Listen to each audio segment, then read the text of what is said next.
TV Tolice apresenta...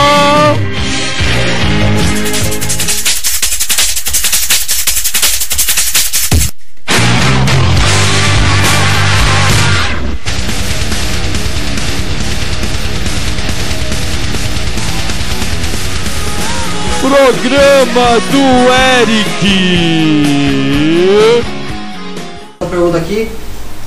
Você quer ir pra outra pergunta ou você quer ficar aí sentado aí olhando pra minha cara com esses dentão? Entrevistador é você, caramba. Mas a entrevista aí, o apresentador é você. Fala direito comigo. Na Bíblia, qual foi a mulher que criou asa nos peitos?